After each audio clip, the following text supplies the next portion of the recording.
Hey, Eagle fans, I'm Thomas Mott. Welcome into Philadelphia Eagles Now. News and rumors here on a Wednesday, just a couple of days away from what's going to be, as we'll see, a wet and rainy wild card game for the Philadelphia Eagles and Tampa. Before we get into that news, first, mailbag video later on this weekend. It'll be the last mailbag video before the wild card, so get your questions in down below right now. Must be a subscriber. Trying to get to 24,000 subs here? I think it's 23, before the start of the wild card game. So sub down below, hashtag Eagles down below in the comment section. Ask a good mailbag question. Let's win this game on Sunday.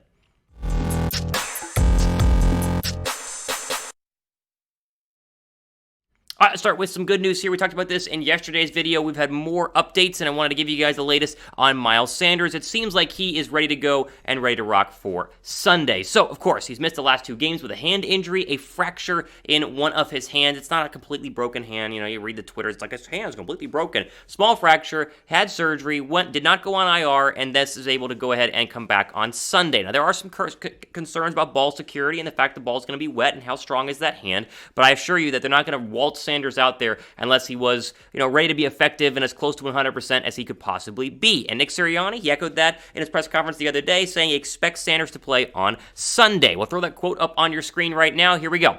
We're hopeful for Miles this week. Again, that's why we didn't put him on IR way back when he did have the hand injury, so we're hopeful for him. We're hopeful for Jordan this week and Boston and Kenny, so I think we'll have our full stable of backs and really excited about where our backfield is. I think a lot of teams in this league would like the depth we have at that position, end quote. You aren't kidding. A lot of teams would like to have the depth that the Eagles have at running back.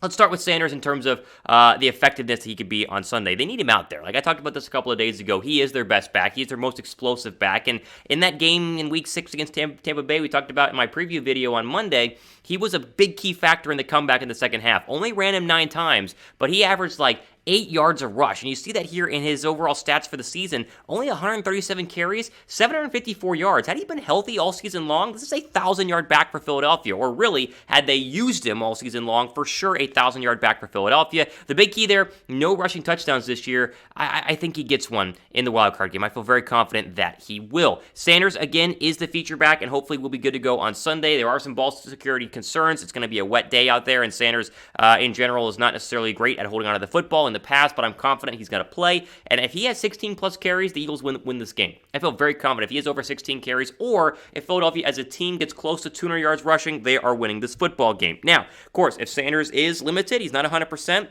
My expectation is that Jordan Howard will be. Last time we saw Howard a couple of games ago, did not look healthy, did not look 100% in that win against the Washington football team. I think he's much closer to being 100%, and likewise, as we saw, Sanders, if he's going to be out, Howard can fill in and run the rock and be very effective in those short yardage situations. He is their best back at getting that extra yard or two because he's just so physical. As always, Scott and Kenny Gainwell will be ready and available if necessary, but the hope is that it's going to be the Sanders and Howard show. And if they can combine for 35 carries and $150 on the ground, and then you get another 50 from Jalen Hurts, they're going to win this football game. Trust me when I say that. All right, ad break, pin comment down below. Answer this question. Over under $125 rushing yards for the Eagles on Sunday. Type O down below for over. Type U down below for under. I'm going O. I'm going over. I think they're going to get to 150, and I think they're probably going to be able to run very effectively in this game. They have to in order to go ahead and win.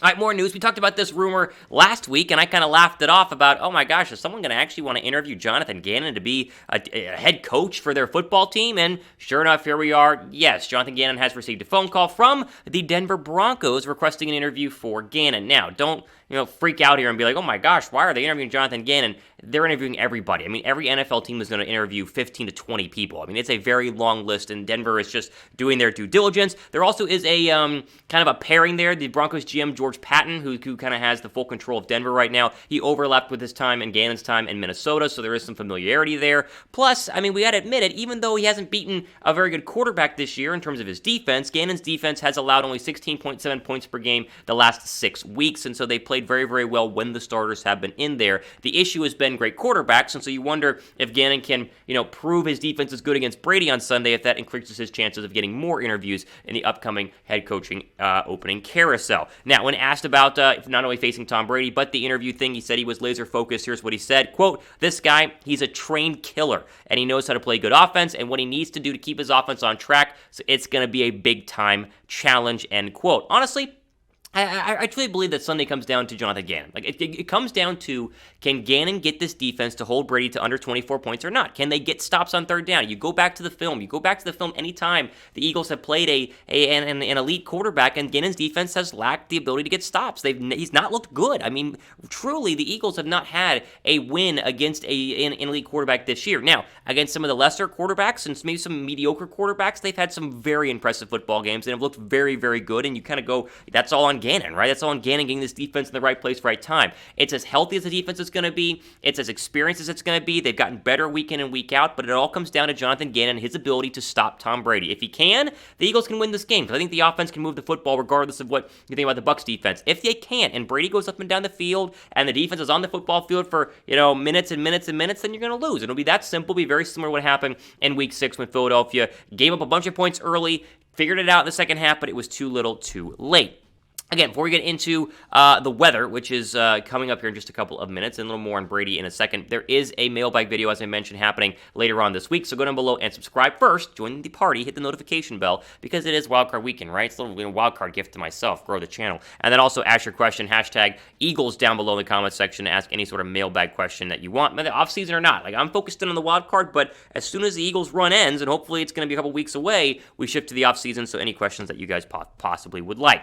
As I mentioned, Brady tore up Philadelphia and Gannon's defense the first half of that Eagle game in Week 6. 34-42, almost 300 yards, 2 touchdowns, and a pick. Really could have been 2 picks. There was that one kind of tip pass where I think it was McLeod dove for it, and they ruled it incomplete, even though I saw that it was an interception. Go back and watch the highlights on YouTube of this game. I'm telling you, it's going to open your eyes just to see how competitive Philadelphia was in the second half of that game. The defense played much better, but Brady, of course, he's Brady, and that's my big concern, is that it's just not because, the Eagles defense is this or that, the Eagle offense is this or that, or the Bucs are banged up or not, or the weather. The great equalizer is that it's Tom Brady. Like, it's Tom Brady. I know the Eagles beat him, once before the Super Bowl. That was a long time ago. A completely different football team. We don't have Brandon Graham this year. So, oh man, stop Tom Brady. Don't let him win. I want to win this game so bad. How many TDs for Brady on Sunday? What do you think? Hopefully less than 3. Hopefully it's 1 to 2 is kind of the touchdown. I mean, hopefully it's 0. But how many TDs will Brady have on Sunday? Let me know down below. And while you're at it, Philadelphia, heavy underdogs. I'm putting my money on the Eagles to cover at least. I want them to win, but to cover. And I'm doing my friends win some money at BetUS. Chatsports.com/EaglesBet. That promo code Eagles125 gets you a 125% deposit bonus whenever you first sign up. You've not bet on any games this year. I'm not saying that you're going to for sure win money, but I feel pretty confident they're at least going to cover. They're not going to lose by double digits, right? I think it's going to be a one-score game regardless. Chatsports.com/EaglesBet, promo code Eagles125. Now, I want to jump into the weather report for Sunday's matchup against the Bucs, because the weather is shifting, in my opinion, in the Eagles' favor. Rick Stroud has a great tweet here, reporter covering the NFL and, of course, covering the Bucs and the Eagles this game on Sunday on Twitter. Throw that up on the screen. Quote, weather will be a factor Sunday versus Eagles. Windy with rain early, remaining cloudy with showers in the afternoon. High 72, wind southwest at 20 to 30 miles per hour. Think about that kicking game. Chance of rain 70%, rainfall near a quarter of an inch. Higher wind gusts possible. Eagles own #1 rushing team in the National Football League, end quote. This is good news for Philly. Now, again, you'd rather both teams be on a nice, sunny afternoon in Tampa, because you can throw the football, run the football. There's no issue with snaps and dropping the football. But if there's a team that benefits from this, it is Philadelphia, because they are the #1 rushing team in the National Football League. The Bucs, not so much. Now, they can pound the rock with Le'Veon Bell and Leonard Fournette. You can expect that, but Brady wants to throw. He wants to throw to Gronk. He wants to throw to Mike Evans. He wants to throw to Cameron Brate and the rest of those now a little lackluster receivers without AB and Godwin. But I think this favors Philadelphia. I think this is going to help out the Eagles, as long as they don't try and throw the football too much, and as long as they take their shots when necessary. I think that running the football in the rain is going to be a huge help to Philadelphia. Do you guys agree? You think this is going to help out the Eagles? Type 1 down below if it's going to help. Type 0 if it is going to go down below, or down below if it's going to hurt. I think it's going to help. I think this is good news for Philadelphia. Now, bad news for Philadelphia, but you expected this. Leonard Fournette, he is expected to go ahead and play. He's been practicing this week, activated off IR today. He has not played since Week 15, dealing with a hamstring injury. They signed Le'Veon Bell to kind of fill the rock there, and obviously have Ronald Jones, but he's always been in the doghouse. So expect Fournette to be back, and expect him to get a lot of carries, because we just mentioned the rain is going to go ahead and be a factor. Likewise, Shaq Barrett, their star pass rusher, he's missed the past couple of weeks with a knee or MCL, ACL sprain that happened in Week 16. He is back and activated and is expected to play. And finally, for the Bucs, Jason Pierre-Paul, who missed the last 3 games with a shoulder injury, he is back as well. So you're seeing both pass rushers, really the 2 best pass rushers, who will be alongside Vita Vea, that are going to be back and active. And so the Philadelphia's offensive line, what do you got? This is one of the best offensive lines in the National Football League. It's one of the better defensive lines in the National Football League. It's up to the Eagles to go ahead and pound the rock. I mean, running the football is the key here, stopping Brady, getting to Brady on the other side, but they are healthy, and the Bucs are going to be as strong as they have been all year long. It's a tough task, but I'm excited to see what the Eagles are able to do. Now, of course, follow me on Twitter if you guys want to go ahead and be up to date on the latest Eagles stuff, not just here on YouTube, but Twitter is like instant. I tweet a bunch of stuff and retweet stuff every single day. At Real Thomas Mott, give me a follow. And, of course, mailbag video happening later on this week. Hashtag Eagles, get your question in down below right now in the comments section. For Philadelphia Eagles now, we'll see you guys a couple more times before the start of the game on Sunday. I'm excited. Start putting the green on next couple of days here as we're getting closer to a playoff game, baby, against Brady and the Bucs. For Philadelphia Eagles now, Thomas Mott signing off for the rest of your day.